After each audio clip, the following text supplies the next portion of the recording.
Hi, everyone. So today we're going to do our presentation on the country risk analysis of the two countries we chose, which was Peru and Thailand. So to begin with, Thailand's strengths, in terms of institution, Thailand is doing very good in security, political, and economic effectiveness, and even better in terms of political legitimacy, social effectiveness, and social legitimacy. As well, after COVID-19 downturn, it is showing a lot of signs of recovery. And it is expected that the same will happen with foreign direct investment if the situation remains stable. Thailand has a national credit bureau that is a register that offers credit scores to banks and financial institutions, and that helps assessing credit worthiness of the borrowings. Society has seen how ethnic violence has been reduced for the past years, and so we can say that there's a relatively stable society without protest activities going on.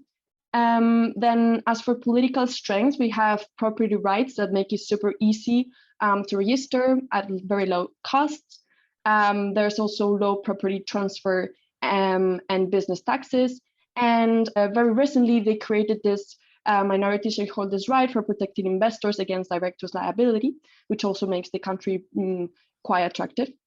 For Peru, it would just be after seeing a lot of strong, stable economic due to Chinese and we have set in scores, entrepreneurial score, and democratic ratings have improved dramatically since the period of the late 1990s. As well as we've seen strong Latin American trade, and high credit scores. As well as that has led to a huge middle class, which leads to more disposable income for, and they also feel they can hold politicians accountable to a certain extent, which is high rates of voice and accountability. This led to political violence overall because of unstable political authority that has been recorded recently. If we move on to the weaknesses, Thailand's security legitimacy isn't that good, and the quality of public institutions is certainly low. There's also poor performance of government regulation and enforcement. Policymaking is also weak, mainly because of this political stress and civil unrest. So it's highly vulnerable to capital outflows, and even if it has been reduced over the past years, it's still very externally dependent on exports. And society is really old as well. There's a lot of gaps in educational outcomes, and wealth is concentrated into the hands of a few. There's a lot of social exclusion as well, and the size of the skilled workforce is really small. And as for the political weaknesses, we find a very volatile sphere in terms of politics. There's an entrenched political division between urban and rural, and also between middle and elite classes.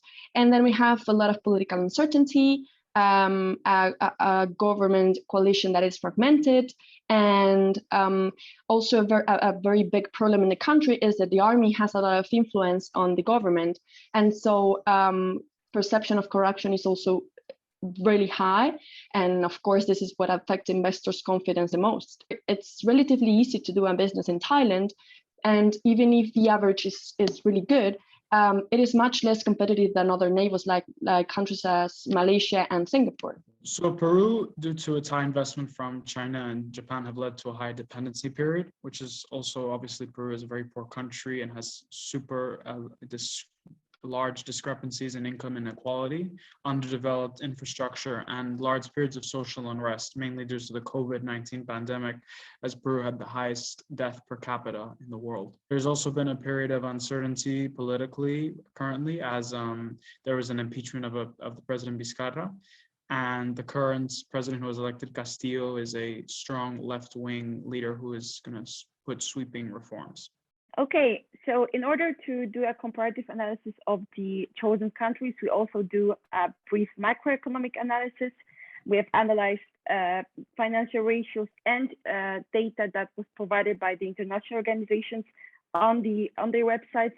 And in the further slides, you will see the trends that we noticed in the process of analysis. Okay, so For Thailand, in terms of specifics, we can see that it's a regional trade hub. So its proximity to fast-growing Asian markets it's worthy of mention. The fact that it's rich in agricultural resources, so natural rubber, rice, sugarcane, etc. And also that it has diversified exports. Another thing important to mention is that Thailand enjoys a solid external position. So the current account surplus has declined in recent years, and it should decline further in 2020 and 2021, but remain in a positive territory, according to the Allianz report. Thailand's foreign exchange reserves are ample and currently cover more than 13 months of imports, and their external debt, despite the pandemic, stayed at an adequate level of 34.3% of GDP in 2020, and should remain in check for the foreseeable future. Another important thing to mention is that it's steadily improving business environment despite the political instability, and it actually increased its score in the World Ease of Doing Business survey to 80.1 points in 2019, sorry. And it actually ranks 21st out of 190 countries. And also has been improving its International Property Rights Index, reaching 5.4, and it ranks 65th out of 129 countries in 2020. For Peru, we can mention also in terms of specifics that it's rich in resources. It also has low level of public debt, although that has been increasing a little. Also, Peru is a member of the Pacific Alliance, which is an organization that seeks to facilitate and the liberalization of trade and increase free trade. And it's also a country program is being pursued with the Organization of Economic Cooperation Development, so OECD, to strengthen its public policies. We also have seen improvements in Peru. The economy has had its lowest annual average inflation, and it actually was the lowest in Latin America. It has also been ranked as one of the fastest growing economies in the region. And over the past decade, Peru's GDP, as we've seen, has almost doubled as a result of the country's economic growth. But obviously with the pandemic, it took a fall. Another thing is that they have strong international reserves and contain external debt. For weaknesses for Thailand, we can see inadequate infrastructure. Also, the protests that have been going on since 2020 could create a temporary risk of disrupted FDI into the country. Obviously, as has been mentioned already, there are also uncertain political situations and high corruption perception and a large informal economy. And also with the COVID-19, the dependency on the tourism sector in the context of the pandemic has had a large economic drop in the second quarter of 2020, but a rebound was observed in the rest of the year. However, services exports remain very weak due to the absence of international tourists because of their dependence on tourism. Another thing that we can mention is that the monetary and fiscal policy have been loosened aggressively since the beginning of the crisis. So the government implemented fiscal packages amounting to more than 50% of the GDP, consisting cash transfers, infrastructure investment, liquidity support for firms, tax relief, etc. So obviously public debt is expected to increase. Lastly, for Peru, the weaknesses that we could mention is their dependence on commodities and demand from China. The huge informal sector that actually accounts for 70% of jobs. Also, their business environment is deteriorating according to the World Bank survey, and they actually rank 76 out of 190 countries. Also, with the new administration, it's likely to promote further state intervention in the economy, which could dent the business environment. And last thing, there are risks to external finance, which remain significant. And also they lost 5 ranking positions in the International Property Rights Index, which isn't the best.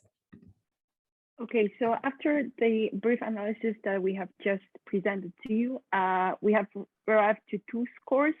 Thailand, which was scored 5.9, which is much lower score compared to Peru, which was scored as 6.8. And here, as you can see, the higher the score, the higher is the risk of conducting business in particular country. Thank you for your attention. Below you can see our references.